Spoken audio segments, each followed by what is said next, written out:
नमस्कार, श्री पोस्ट में आपका स्वागत है। मैं स्नेहा भारती आपके साथ। हिंदुस्तानी अवाम मोर्चा के राष्ट्रीय अध्यक्ष और बिहार के पूर्व मुख्यमंत्री जीतन राम मांझी ने एक बार फिर से नीतीश कुमार को सुना दिया है, या यूं कहें कि उन्होंने नसीहत दी है नीतीश कुमार को। दरअसल आपको बता दें कि बिहार में अपराधी बेखौफ हो गए हैं। विपक्ष लगातार सीएम नीतीश कुमार पर हमलावर है।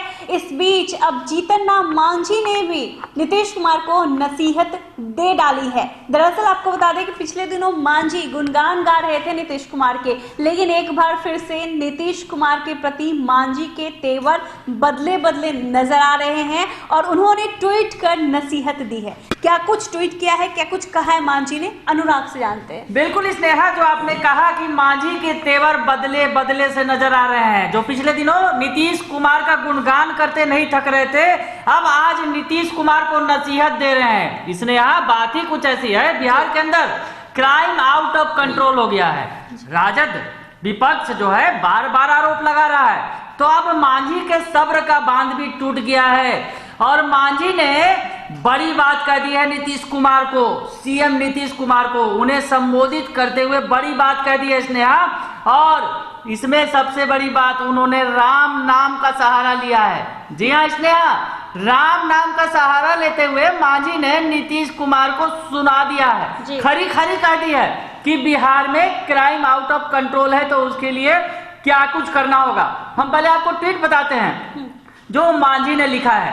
दरअसल मांझी जो है इन दिनों बेबाक बयानबाजी के लिए जाने जाते हैं। उनका जो ट्वीट आता है स्नेहा, आप देखें, आपने देखा होगा, बेबाक तरीके से लिखा होता है। हम पिछला ट्वीट की भी चर्चा करेंगे, पर अभी रिसेंटली जो ट्वीट आया है, हम आपको बता रहे हैं कि क्या कुछ ट्वीट में उन्होंने लिखा है। मांझी ने कह दिया है, सुंदरकांड में मर्यादा पुरुषोत्तम भगवान राम ने कहा है, विनय न मानत जल्दी जड़, गए 3 दिन बीत, बोले राम सकोप तब, बिन भय होए न प्रीत। मांझी ने बड़ी बात कह दी है। सुंदरकांड के जो चौपाई पर उन्होंने एक चौपाई गढ़ दी है बिहार को एक क्राइम को लेकर, हम बताएंगे उसका मतलब भी, पर उसके आगे उन्होंने क्या कुछ लिखा है। नीतीश कुमार जी, बिहार के आपराधिक वारदातों को ध्यान में रखकर अब इन पंक्तियों को चरितार्थ करने की आवश्यकता है। तो बड़ी नसीहत दे डाली है मांझी ने, भगवान राम का नाम लेकर। मांझी ने जो इशारों में, या यूं कहें कि साफ साफ कह दिया है, बिन भय होए न प्रीत। मतलब इन शब्दों में उनके तमाम जो बातें छिपी हुई हैं कि अब आप है नीतीश कुमार जी, जो मतलब कि जो क्रिमिनल्स हैं, अपराधी हैं, उनके खिलाफ बड़ी कार्रवाई करनी होगी। बिन भय होए न प्रीत। भय की बात कर रहे हैं मांझी, अधिकारियों के खिलाफ भी भय दिखाने की बात कर रहे हैं। मांझी की इन बातों में बड़ा गूढ़ रहस्य छिपा है। दरअसल स्नेहा, बार बार नीतीश कुमार के बेलगाम अधिकारियों पर भी आरोप लगता रहा है कि अधिकारी उनके बेलगाम हो गए हैं, उनके हाथ से निकल गए हैं। डीजीपी उनके नहीं सुन रहे हैं, उनके जो विभाग के जो तमाम जो सचिव स्तर के अधिकारी है, तमाम जो आईएएस अधिकारी, आईपीएस अधिकारी, कोई नीतीश कुमार की लगाम में नहीं है। विपक्षी आरोप लगाता रहा है। कह सकते हैं इस पंक्ति के द्वारा बड़ी बात कही है जीतन राम मांझी ने नीतीश कुमार को। बार बार एक शब्द जो आ रहा है, बिन भय होत न प्रीत, तो ये बड़ी बात है। उनका कहना है कि अपना भय दिखाइए, फिर तभी वो प्रीत बरकरार रहेगा। मतलब बड़ा जो कहीं ना कहीं निशाना साधा है इस ट्वीट के जरिए। बिल्कुल स्नेहा, ये जो बिन भय होए न प्रीत, इन्हीं शब्दों में तमाम सार छुपे हुए हैं मांझी के। मांझी अधिकारियों पर भी भय दिखाने की बात कर रहे हैं और अपराधियों पर भी। वो अपराधियों पर भय दिखाना होगा तो पहले अधिकारियों पर भय दिखाना होगा। ये बातें कहीं ना कहीं मांझी के ट्वीट में छिपी हुई है स्नेहा। हम जो बता रहे हैं अपने दर्शकों को, इसका अर्थ है, दरअसल मांझी ने बताया है, गए 3 दिन बीत। दरअसल 3 दिन कौन सी कांड में बीत गए आपको पता ही होगा, रुपेश हत्याकांड। रुपेश हत्याकांड में बिहार में हाहाकार मचा हुआ है। रुपेश हत्याकांड को लेकर विपक्ष तमाम तरह के जो आरोप लगा रहा है सरकार पर।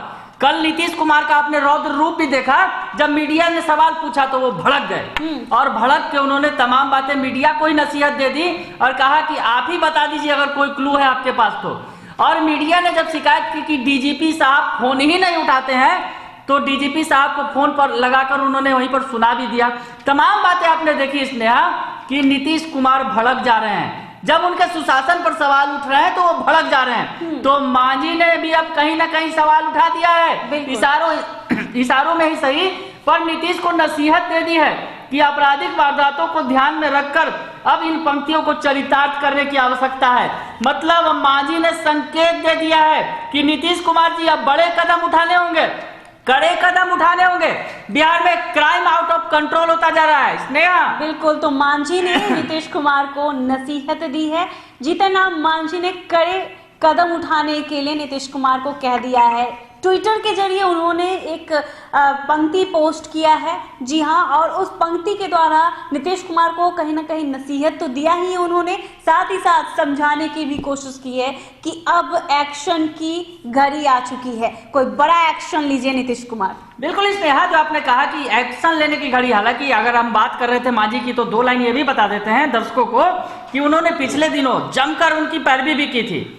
मांझी वो नेता है जरूरत पड़ने पर बीजेपी को आंख दिखाने से भी बाज नहीं आते हैं। तो मांझी ने पिछले दिनों बता दिया था कि हम नीतीश कुमार के साथ मजबूती के साथ खड़े हैं, बीजेपी जो है ऐसी गलती दोबारा ना करे। दरअसल वो अरुणाचल प्रदेश के मुद्दे पर उन्होंने जब अपने मत रखे थे, उसके बाद गठबंधन धर्म की बात सिखाई थी उन्होंने और बीजेपी से कहा था कि नीतीश कुमार जी से बड़ी सीख ली जा सकती है। और नीतीश कुमार ने जिस तरह से गठबंधन धर्म को निभाया है तो उनके जज्बे को सलाम भी किया था मांझी ने। उसके बाद अगर बात करें तो तेजस्वी यादव को वो घेरने से बाज नहीं आते हैं, तमाम तरह के वो ट्वीट करते रहते हैं। कल भी उन्होंने एक ट्वीट किया था, दरअसल एक ब्रेकिंग न्यूज तेजस्वी यादव ने दिया था और बिहार के क्राइम पर निशाना साधा था, तो उस पर भी मांझी ने तेजस्वी पर पलटवार कर दिया था और नीतीश कुमार की बड़ाई भी कर दी थी। कह सकते हैं कि मांझी नीतीश कुमार की ढाल बनकर के भी आते हैं और जरूरत पड़ने पर श्री कृष्ण भी बन जाते हैं नीतीश कुमार के लिए, और उन्हें राह दिखाते हुए भी नजर आते हैं। एक बार फिर से राह दिखाते हुए नजर आए हैं, उन्हें नसीहत दी है कि आप करे एक्शन लीजिए, करे कदम उठाइए, जिससे बिहार में जिस तरह से कानून व्यवस्था चरमराई हुई है उस पर लगाम लगाया जा सके। अगर आपको ये खबर अच्छी लगी हो तो हमारे चैनल को जरूर सब्सक्राइब कीजिएगा, फेसबुक पेज को भी लाइक और फॉलो कीजिएगा। हम दोनों को इजाजत दीजिए, धन्यवाद।